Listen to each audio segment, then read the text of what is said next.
나는 밀리터리 덕후다. 본격 밀리터리 팟캐스트 밀떡을 시작합니다.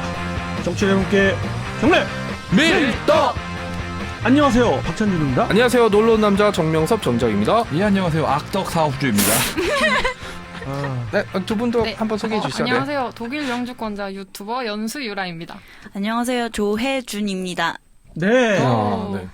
이렇게 밀떡이 시작됐습니다. 지난 시간 두 분이 함께 해주셨는데 네, 네. 홍케이 이번 시간도 그럼요. 함께 네. 해주신다고 하셔서 악덕 사업 중에 붙잡으셨. 네 악덕 사업주입니다. 네. 오늘 완전히 악덕으로 네, 시키신 네. 건데, 네. 자, 이 악덕 사업주께서 늘 소개시켜 주시는 코너입니다. 총기 이야기. 네, 네. 지난 시간에 그 게톨링건에 네, 네. 대해서 했는데, 게틀린 건 어떤 건지 혹시 아시나요? 저는 우리 총기는 들어봤잖아. 네, 들어봤. 풀콘에서 들어봤잖아. 아니, 그러니까 저희가 뭐 그런 게 아니라 어. 어차피 들으시는 분도 아시는 분이 있고 모르시는 분이 있으니까 혹시 그냥 생각나는 대로 얘기해 주시면 돼요. 네. 그림을 보면은 알 것 같은데. 네, 네. 혹시 그 영화 터미네이터 2를 보셨나요? 아니요. 그거 안 보셨어요? 네. 그러면 프레데터. 어디에 나올까? 프레데터에서 나오죠. 그 세대도 아니신 거예요. 그죠. 네. 네, 알 것 같아요. 알 것 같아요? 네. 거기 코스염 달고 카우보이 모자 쓴 아저씨가 이렇게 빠바바바바방 써던 거. 네네. 이렇게 들고. 총알이 네, 네. 크고. 네. 그렇습니다. 네.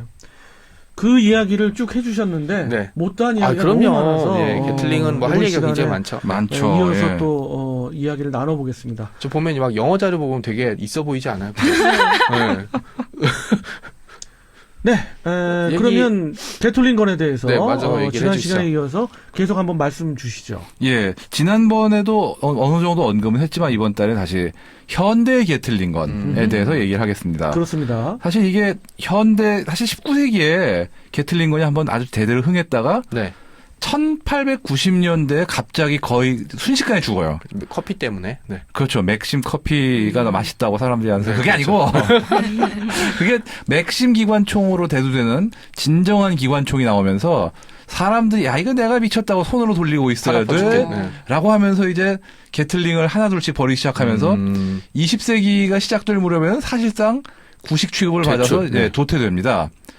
그게 그래가지고 게틀링이 마지막으로 이거를 살려보겠다고 한 것 중에 하나가 전기 모터를 연결해보자 라고 한 건데 손으로 안 돌리고. 그렇죠. 네. 그럼 엄청나게 빠르니까. 네, 네. 하지만 그러니까 부피가 나가고 무겁고. 당시엔 전기 모터가 지금보다 컸을 테니까. 그렇죠.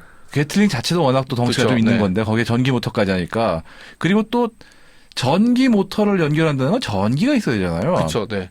근데 지금도 사실 전쟁터에서 전기를 찾으려면 그게 쉽지 않은 일인데 19세기, 20세기 초에만 해도 전기란 건 정말 흔한 게 아니었거든요. 그렇죠. 네. 그때는 지금은 믿기지 않지만 그 시대에는 집에 전기가 들어와도 전구 이외에 다른 어떤 전기를 쓰려면은 전구 소켓에 또 계속 연결을 했다고 그러더라고요. 왜냐면 콘센트라는 개념이 아직 없어가지고. 그렇죠. 네. 그 정도로 전기가 귀하던 시절이라 참 자연스럽게 도태가 돼서 뭐 전기 찾아 산말리도 아니고. 그렇죠. 네. 예. 결국은 사라졌습니다. 그런데 이게 2차 세계대전 지나면서 갑자기 부활을 합니다. 왜냐? 제트 전투기 시대가 되면서. 제트 전투기와 게틀링은 어떤 관계가 있었던 게 사실 직접적인 관계는 없습니다. 그렇죠. 네. 근데 제트 전투기가 나오니까 이미 2차 세계대전 당시만 해도 공중전에 쓸 기관포는 발사 속도가 굉장히 빨라야 된다. 그렇죠. 라는 아무래도. 게 절감이 됐는데 문제는 프로펠러기보다 더 빠른 제트기가 그것도 초음속 제트기가 나왔어요. 그렇죠. 마하를 넘나드는 전투가 그렇죠. 나왔으니까. 네. 정말 빨리빨리 총알이 나가는 그러니까 총알도 아니라 포탄이에요. 기관포인데 엄청나게 빨리 나가는 게 필요하다. 그렇죠. 왜냐하면 목표물의 속도가 굉장히 빠르기 때문에 그렇죠. 그걸 잡으려면은 탄막을 아예 펼쳐야 되는 그렇죠. 짧은 순간에. 네. 그렇게 해야 되는데 문제는 그 기존의 개념 즉 포신이 하나뿐인 기관포는 아무리 빨리 하는데 한계가 있는 거예요. 그러니까 빨리 많이 쏘면 많이 쏠수록 과열은 빨리 되고 고장은 잘 나고. 그렇죠. 그 공중전 와중에 고칠 수는 없잖아요, 그걸. 뭐 못 고칠 건 없죠. 조종사 나와가지고 네. 뚝딱뚝딱 무슨 하면은 못 말리는 비행사도 아니고. 예, 하여간에 그래가지고 어렵게 됐다. 이걸 어떡하냐라고 고민을 하다가 미 공군에서 내세운 아이디어가 누군가 떠올린 거예요. 전기 모터를 연결한 게틀링이 발사 속도가 굉장히 빨랐더라. 옛날에. 그렇죠. 네. 옛날에. 그래가지고 정말 박물관에 있던 게틀링 하나 꺼내가지고 전기 모터 연결 쐈더니 2,000발이 넘는 발사 속도가 분당 가능하더라. 2,000발이요? 예. 네. 그래가지고 당장 제너럴 일렉트릭 맞죠. 거기에 의뢰를 해가지고 새로운 형태의 게틀링을 만듭니다. 이게 바로 50년대에 개발된 M61 벌컨입니다. 지금도 거의 비슷한 모델이 쓰여지고 있지 않나요? 뭐 개량형이 계속 쓰이고 있죠. 개량이 있죠. F-22에도 지금 달려 있죠. 뭐 대한민국 공군에 있는 그 기종도 그 게틀링건에서 파생된 M61에서 파생된 그 기총을 안 달고 있는 기차가 거의 없죠. 그러니까 결국은 이제 빠른 속도로 대량의 탄막을 만들어내기 위해서는 이제 그 여러 개의 총신이 달린 게틀링이 필요했고, 그렇죠. 그리고 이제 이때쯤 되면 전기 모터도 작아졌고 전투기 안에 전기 모터도 아니고 뭐 큰 문제는 아니었으니까. 사실 이게 또 재밌어진 게 전투기의 발달이 이걸 가능하게 한 게 있습니다. 왜냐하면 프로펠러 전투기 시대만 해도 이 20mm 게틀링 포를 정상적으로 작동시키기에 충분한 전력을 내기가 좀 힘들어요. 근데 제트기가 되면서 전력 사정이 확 좋아집니다. 안에 뭐 발전기가 있는. 그렇죠. 발전기가 용량이 훨씬 커지는 거죠. 엔진이 고출력이 되니까. 그렇죠. 그 다 기술이 발달이 되니까 네. 거기에 맞춰가지고 다 맞춰서 발전이 되는지 재밌는 겁니다. 이게 아주. 그러니까 이제 미군이 채용을 하면서 서구권 전투기에서는 거의 대부분 이제 발칸을 부무장으로 채용을 하게 된 꼭 거. 그런 건 아닌데 적어도 미국제 전투기가 들어가면은 발칸은 같이 들어간다. 뭐 거의 그 정도 수준까지 들어가죠. 거의 유일한 예외가 F5인데 거기는 20mm 기관포인데 M39라고 네. 그것도 리볼버식 기관포입니다. 그거는. 리볼버요? 예. 그러니까 약실만 회전하는 거죠. 총열이라기에는 아니고. 그 왜 F5의 그 앞에 두 개. 예, 그거 거기는 어차피 게틀링을 달 수 있는 공간이 안 나오죠. 예. 작으니까 어쩔 수 없이. 그러니까 그런 예외는 있지만 그래도 적어도 미국제 전투기의 대부분은 발칸을 달았다라는 건 확실합니다. 그리고 그 상당한 바리에이션들이 많았어요. 그래서 뭐 그 기체의 그 크고 작음에 따라서 그렇고 구경도 네. 그 다정한 구경들이 나오기 시작했고. 다정한 구경들이요? 다양한 구경들이 나오기 시작했어요. 참 다정한 목소리 얘기하셔서. 혜진님이 네. 딱 이렇게 보시면서 우리가 이제 이런 얘기를 하니까 이게 뭔 얘기하는 거요? 네. 하는 그런.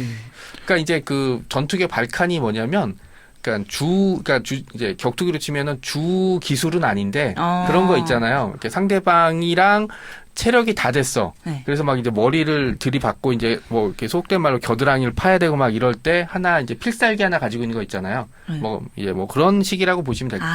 근데 매일 이제 주력으로 싸울 때는 로우킥 같은 건 아닌데 뭐라고 해야지 이제 안바 기술 같은 거. 네, 상대방을 딱 완전히 제압할 그로끼 상태의 상대방을 제압할 수 있는 그 정도로 보시면 될 것 같아요. 맞나 이게?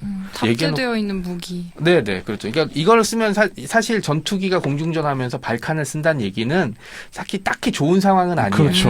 네, 왜냐면은 이제 이 경기도 주짓수 이종 격투기 경기도 이렇게 딱 로우킥 한 방으로 상대방을 딱 무너뜨리면 좋잖아요. 근데 파운딩하고 딱 끝내야 되는데 그쵸.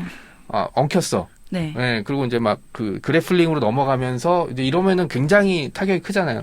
깔리면 이제 위험한 거고. 네, 맞아요. 네, 그런 상황에서 이제 쓰는 기술 정도로 보시면 될 것 같아요. 근데 그나저나 프레데터를 영화 본 적이 있는 거예요? 아니요, 저는 그 영화 본 적이 없어요. 근데 그 발칸은 모습을 지금 기억하는 것 같은데. 네, 이렇게 들고 네네. 이러면서.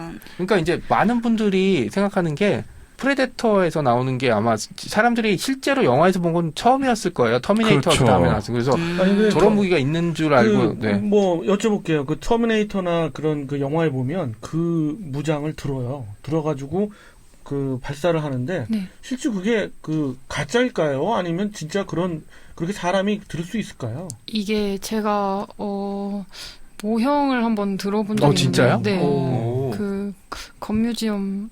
건뮤지엄웍스. 네, 근데 건뮤지엄웍스 거를 들어봤는데 정말 무거웠기 때문에. 근데 그게 실물보다 가벼운 거예요, 실은. 네. 실제로 그래서 터미네이터 2편에서도 그 모이총기잖아요. 실제로 아무도 못 들어서 그냥 아는 슈왈츠네가 들고 다녔대요. 사람들이 못 들고 다녀서 너무 무거워갖고 당사자가. 네. 뭐 무게가 30kg가 나오니까요. 거의 39kg입니다. 그러니까 그것을 들고서 어느 정도 들고 발사하는 뭐 힘을 많이 주면 할 수 있겠죠. 그러나 그걸 들고 전장을 누비며 뭐 이러기에는 상당히 무거운 무장이라 그건 반동까지 버티고. 예, 그건 안 되고요.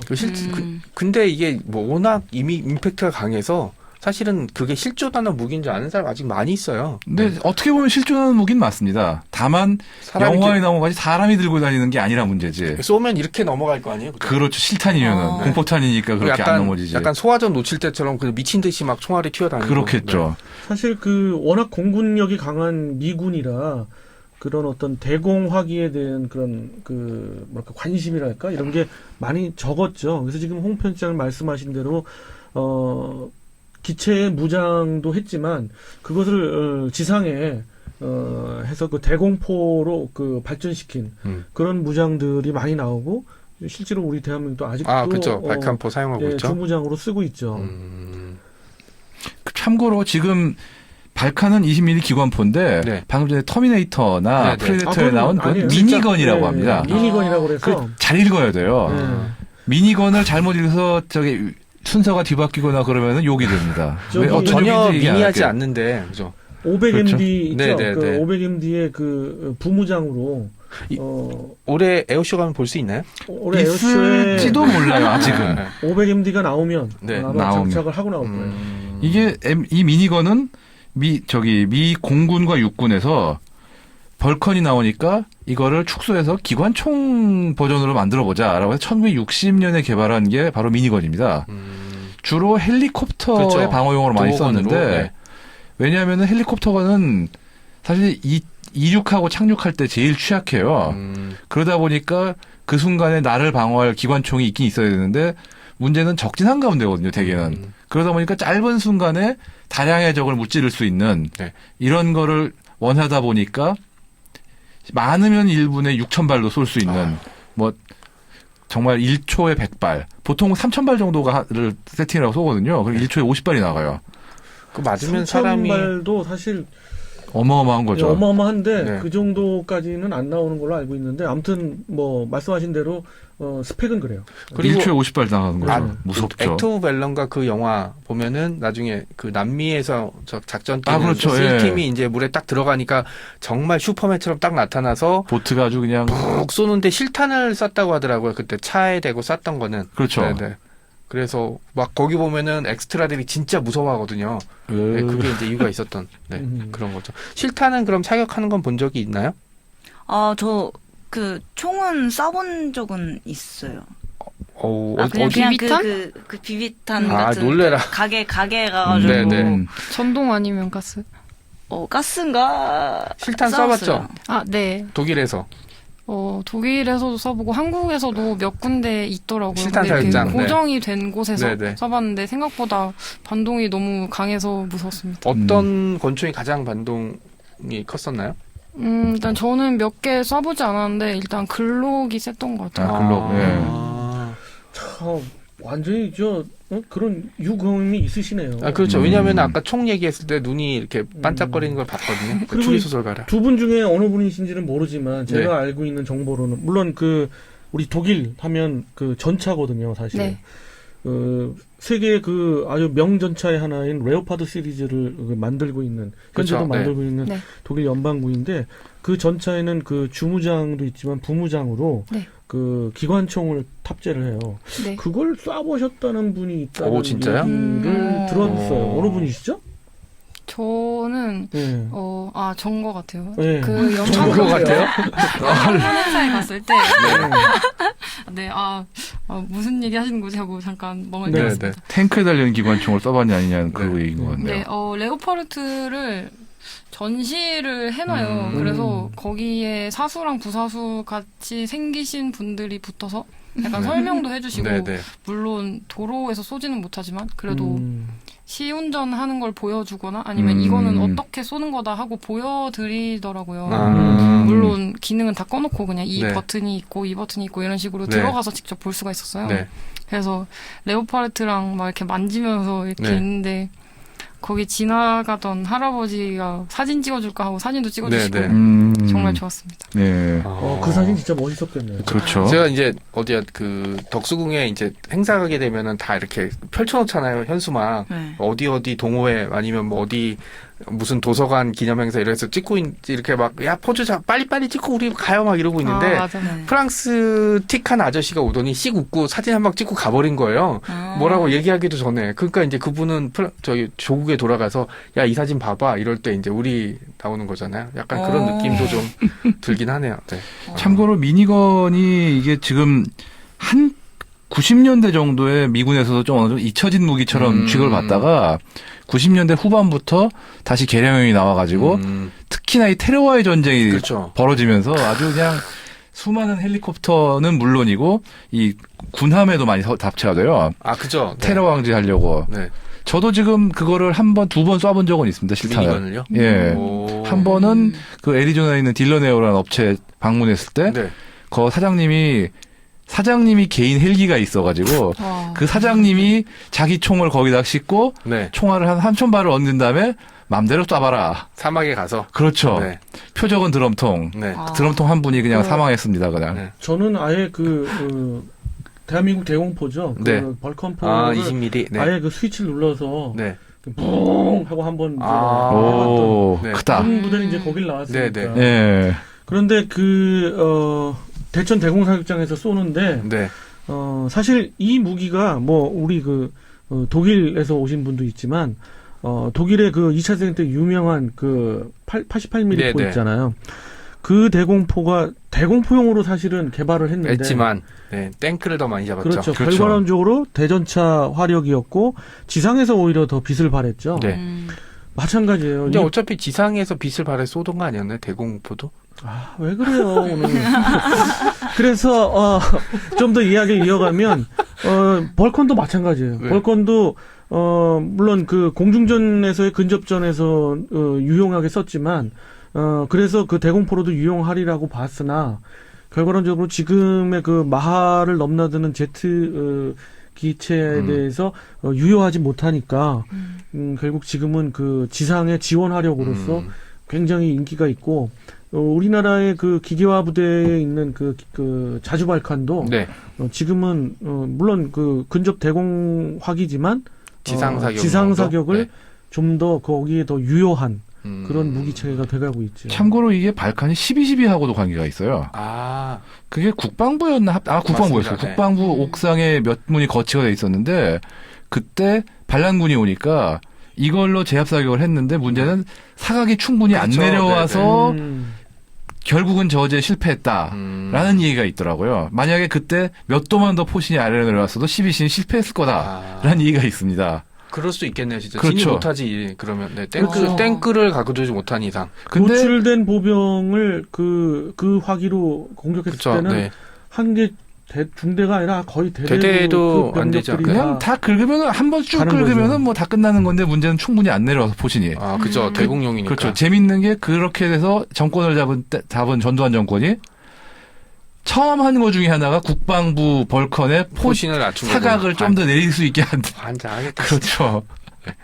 자기네들은 당하지 않겠다라는 그런 참 근데 뻔뻔스러운. 그 예. 뭐라고 하지? 발칸이라고 하면 사람들이 떠오르는 게 그 A10에 A10. 있는 그 거대한 그렇죠. 그것도 좀 많이 떠올리잖아요. 네. 그렇죠. 근데 그것은 사람들이 많이 떠올리는데 의외로 금방금방 못 떠올리는 게 있습니다. 골키퍼하고 펠랑스. 한마디로 컴퓨터와 만난 발칸. 뭔지 아세요? 아니, 저, 골키퍼는 축구에서 요즘 영화에 네. 보면 그 전투 함정에서 뭐 적의 미사일이 날라오거나 네. 적의 그 어떤 그 기체가 날라왔을 때 적기가 날라왔을 때 거의 막 이런 소리가 나요. 뻥 그러면서 막 그 총알이 굉장히 여러 발이 네. 나가는 그 함정에 네. 나가는 게 있어요. 그걸 말씀하시는 네. 거예요. 이런 근데- 생긴 게 있어요. R2D2가 아닙니다. 아, 닮았어요. R2D2가 아닙니다. 이건 펠랑스라고 네. 미군이 쓰는 예, 미군이 쓰는. 지금 우리 해군 함정 중에도 이게 이렇게 달려 있는 네. 게 있어요. 영어로 펠랑스인가요? 페일링스인가요? 저는 페일랭스가 맞을걸요? 맞을 페일랑스? 거죠. 맞겠죠. 근데 아무튼 이 영어 발음은 항상 어려워. 팔랑크스. 네. 팔랑크스. 예전에는 이 두 개 라이벌이었죠. 골키퍼랑, 골키퍼와 페일링스가 라이벌이었는데 골키퍼가 더 앞섰죠. 그쵸. 성능은. 30mm였으니까. 발사 속도가 좀 더 있었고 그랬는데 이제 그 성능을 거의 다 따라잡았고 오히려 지금 앞서간, 최근에 나오는 거는 그 페일링스가 더 성능이 좋죠. 특히나 골키퍼는 사용 국가가 적고 하다 보니까 그렇습니다. 개량이 덜 돼가지고 참 역시 모든 무기는 지속적으로 개량이 얼마나 되냐 그게 중요합니다. 이 펠랑스가 왜 나왔냐면은 대한 미사일 공격을 막아야 되는데 물론 1차 방어는 요격 미사일로 쏘는 겁니다. 근데 그렇죠. 요격 미사일도 못 맞추는 미사일이 있을 수가 있어요. 여러 발이 날아오면. 그러면 최후의 방어 수단을 뭘로 하냐? 그래서 미군이 고민 끝에 만든 게 이 펠랑스입니다. 어떻게 된 거냐? 20mm 발칸을 최고성능 레이더와 컴퓨터와 조업을 시켜가지고 말 그대로 날아오는 미사일을 쏴 맞추라고 만든 겁니다. 나름 미사일이면 엄청 빨리 오잖아요. 네. 그렇죠. 그거를 맞춰야 되니까 정말 성미가 급하겠네요. 예, 정말 급할 겁니다. 예. 80년대 이게 처음 개발됐을 때만 해도 정말 혁신적인 무기였는데 이게 참 다행이라고 해야 될지 안타깝다 해야 될지 제대로 성능이 검증된 적이 아직은 없어요. 이게 왜냐하면은 묘하게 이게 테스트를 성능이 검증될 기회를 놓친 게 제일 처음이 그 80년대 미국 그러니까 미국 포위함을 상대로 그 이라크에 대한 실컴이었구나. 실컴 액조세였습니다. 네. 액조세 미사일을 쏜 적이 있는데 이라크에서 그때 하필 배 각도가 안 맞아가지고 이게 제대로 겨눌 수 없는 위치였어요.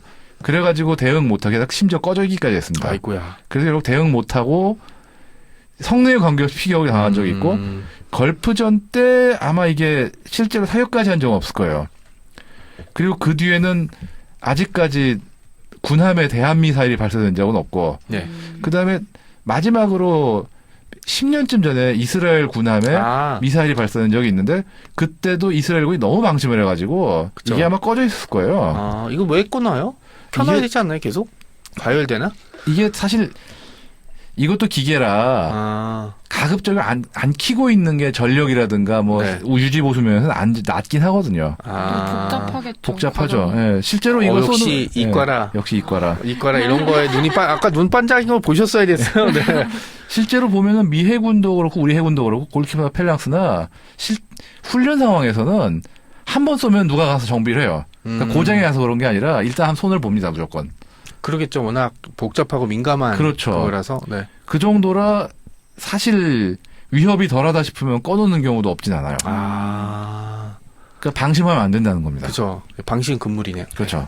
네, 이렇게 지금 우리가 이제 이번 시간에 하고 있는 네네. 게틀링건은 아주 오래전 나온 그 기관총의 어떤 효시적인 그런 무기체계였고 혁신적이었고 그것이 이제 사장됐다가 회장됐다가 묻혔다가 다시 부활하면서 지상 또 해상 그렇죠. 공중에서 영화에서도 여러 개 쓰이고 있고 영화에서는 또 뭐 아까 액트 오브 밸러를 소개시켜 주셨지만 거의 액트 오브 밸러라는 영화에서 그 마지막 그 장면 외에는 정말 볼 게 없을 정도로 정말 멋있었던 장면이 하나 있어요. 한번 우리 두 분도 안 보셨으면 그 유튜브에서 조회를 하셔서 짤로 한번 보시면 아주 그냥 짜릿함을 느끼실 거예요. 그죠.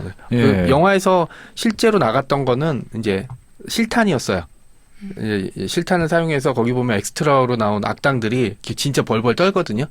그게 이제 실탄을 이제 뭐 좀 안전한 거리에서 이제 해놓고 쏘긴 했지만 그런 느낌들이 있습니다. 네. 참고로 발칸은 지금 F-35에도 장착이 됩니다. 그렇죠. 최신형인. 근데 20mm가 25mm 버전이 들어가죠. 그리고 재밌는 게 해병대 기체 같은 경우 F-35B 고정이 아니에요. 발칸포가. 고정이 안 된다고요? 고정식이 아니라 안 달려 있다가 필요할 때만 포드 형식으로 끼우는. F-35 A형 같은 경우 그 배면 비행을 하면서 저 벌컨을 쏘거든요. 또 F-22도 마찬가지고. 그런데 그런 영상들 보면은 정말 대단해. 아니 왜 굳이 뒤집어서 써요? 어느 상황에서 쏠 수 있게. 어느 상황에서 쏠 수 있어야 되니까. 그만큼 대단한 기체다라는 거예요. 이전 격투로 치면은 배를 끝나기 전까지는 계속 싸우는 거네요. 그죠? 그렇죠. 네. 1초 전에 얼마 전에 정찬성 선수였나요? 1초 전에 카운터 맞고 쓰러졌잖아요. 사회전 마지막에 1초 남기고 진짜. 격투기에 대한 비유를 그러니까 계속 떨어져 있잖아요 지금. 자, 이렇게 이번 시간에 게톨링건을 재밌게 한번 그 이야기를 나눠봤어요. 다음 또 이런 뭐 대공포 이야기나 또 이런 거 할 때 게톨링건이 또 나오니까 그때 가서 또 한번 얘기할 수 있는 기회가 있을 것 같습니다. 네. 자, 이번 시간에는 요것으로서 마무리 짓는 걸로 하겠습니다. 청취자 여러분께 경례 밀떡!